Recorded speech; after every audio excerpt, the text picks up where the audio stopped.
ईशान किशन के प्रहार से हैदराबाद ने आरसीबी को हराया, लेकिन आरसीबी ने अपना नंबर 1 का ताज बचाया। जी हां, आज के मुकाबले में जीत हार से किसी को कोई मतलब ही नहीं था। कोई जीतता कोई हारता कोई फर्क नहीं पड़ता था। आरसीबी भी प्लेऑफ में थी, हैदराबाद भी प्लेऑफ में थी। क्वालिफिकेशन का किसी को डर नहीं था। यहां बात था टॉप 2 में पहुंचने का। आरसीबी पहले से टेबल टॉपर थी, वही हैदराबाद चाह रही थी कि हम आरसीबी को नंबर 1 का ताज छीन करके उसको 3 नंबर पर भेजकर हम चले जाए नंबर 1 पर और हम क्वालिफायर 1 खेले, ताकि हमको फाइनल में पहुंचने का दो मौका मिले। लेकिन आरसीबी ऐसा होने नहीं दिया है।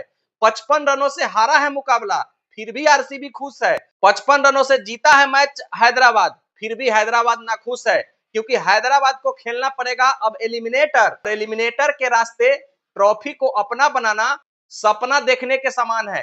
2011 के बाद से 2025 तक 15 आईपीएल ट्रॉफी टीमें जीती है, जिसमें 14 बार क्वालिफायर 1 खेलने वाली, मतलब टॉप 2 में रहने वाली टीम ही जीती है ट्रॉफी। एक बार जो जीती है 2016 में एलिमिनेटर खेलकर, जो 3 और 4 नंबर पर रहते हुए टीम खेली है, वो हैदराबाद ही था, जो कि आरसीबी को हरा करके ट्रॉफी जीता था। लेकिन आज तो आरसीबी भाई साहब 255 रनों के टारगेट को भूल ही गई थी।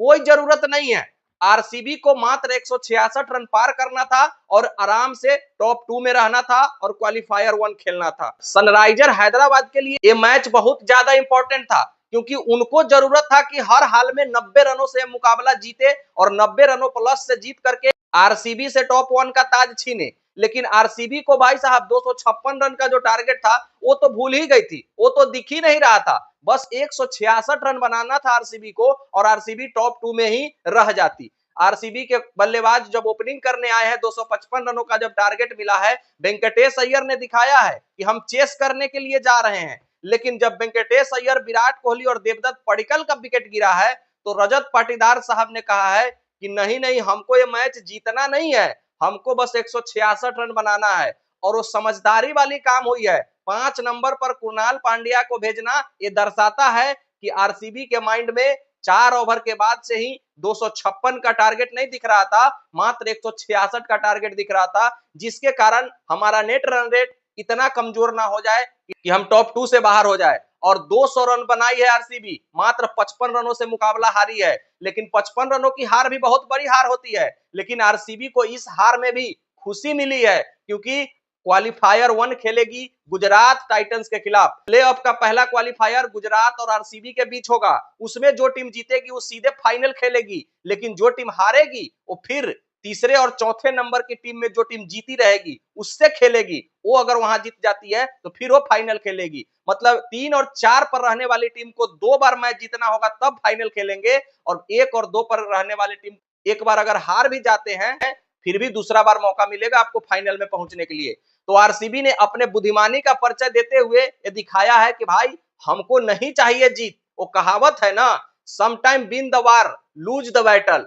कभी कभी आपको बड़ी लड़ाई जीतने के लिए छोटा छोटा युद्ध हारना पड़ता है, और हारा है आरसीबी और खुशी खुशी हारा है और खुशी खुशी गया है। जीता है हैदराबाद, लेकिन हैदराबाद के खेमे में वो खुशी नहीं होगा, क्योंकि हैदराबाद अभी भी 3 नंबर पर है, पहले भी 3 नंबर पर थी। और नेट रन रेट का भाई साहब कितना कमाल है, आज आपने देख लिया होगा। लोग नेट रन रेट के पीछे नहीं भागते हैं शुरुआती मैच में, ये बुढ़ापे का सहारा है। जब आपको अंतिम मैच आता है तब यहाँ नेट रन रेट का कमाल आता है। नंबर 1 टीम भी 18 अंक पर है, नंबर 2 गुजरात भी 18 पर है, नंबर 3 हैदराबाद भी 18 पर है। लेकिन नेट रन रेट के कारण हैदराबाद 3 नंबर पर एलिमिनेटर खेलेगी और गुजरात और आरसीबी क्वालिफायर 1 खेलेगी। हैदराबाद मैच जीत करके प्लेऑफ में जा रही है, मानसिक एडवांटेज तो उनको मिलेगा।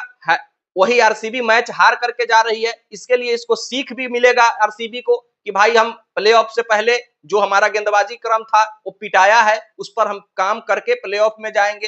तो दोनों टीमों के लिए फायदेमंद रहा है आज का मैच। आज के मैच में जीत हार से तो कोई लेना देना था नहीं, लेकिन फिर भी हैदराबाद के कप्तान पैट कमिंस ने ऑस्ट्रेलियन माइंड लगाया था कि भाई साहब जड़ देना है 300 पहले टॉस जीत करके, और बल्लेबाजी करने का फैसला किया है और शुरुआत ताबड़तोड़ किया है। अभिषेक शर्मा और ट्रेविस हेड पहले तोड़ा है, फिर ईशान किशनवा, बिहार का लाल, और उसके बाद हेनरी क्लासन भाई साहब पहले ऐसे बल्लेबाज बन गए हैं जो मिडिल ऑर्डर में 4 नंबर पर बल्लेबाजी करते हुए 600 प्लस रन जड़ दिए हैं। और हैदराबाद की बल्लेबाजी क्रम टॉप 4 जो है वो सबके सब फॉर्म में है। 3 खिलाड़ी तो 500 प्लस रन बना चुके हैं, अभिषेक शर्मा, ईशान किशन और हेनरी क्लासन।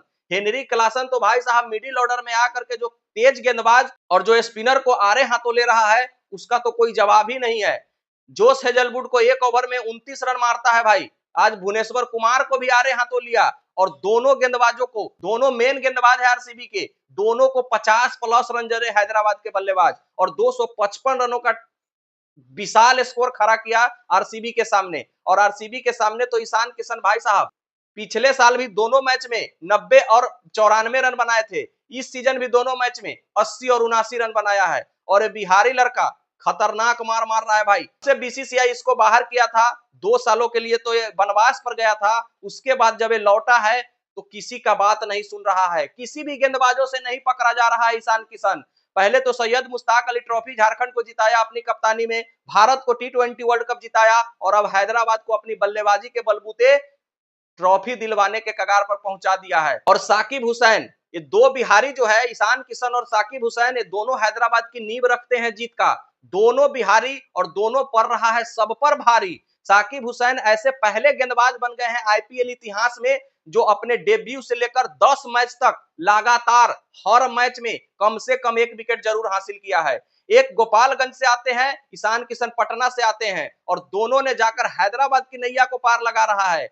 बिहरिया तो भाई साहब बिहारी है और किसनवा का मार से आरसीबी के गेंदबाज आज थर्रा गए हैं। और बिहार के लाल का तो इस आईपीएल में ऐसे ही बोलबाला रह रहा है। वैभव सूर्यवंशी अपने अकेले दम पर राजस्थान रॉयल्स को प्लेऑफ तक पहुंचाने का दावा ठोक दिया है।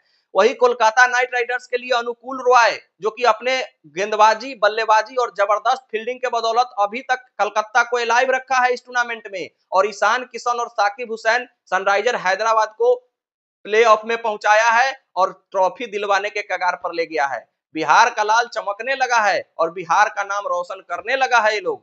आरसीबी के इस हार के बावजूद भी आरसीबी अभी भी टेबल टॉपर नंबर 1 पर बरकरार है और पूरा चांस है कि आरसीबी लगातार दूसरी बार फाइनल में पहुंचने की प्रबल दावेदार हो गई है। बाकी आप लोगों को क्या लगता है, RCB back to back trophy जीतेगी या हैदराबाद एलिमिनेटर के तौर पर दूसरी बार ट्रॉफी जीतेगी? कमेंट करके जरूर बताइएगा। मिलते हैं फिर नेक्स्ट वीडियो में, जब तक के लिए बेस्ट ऑफ लक, धन्यवाद, जय हिंद।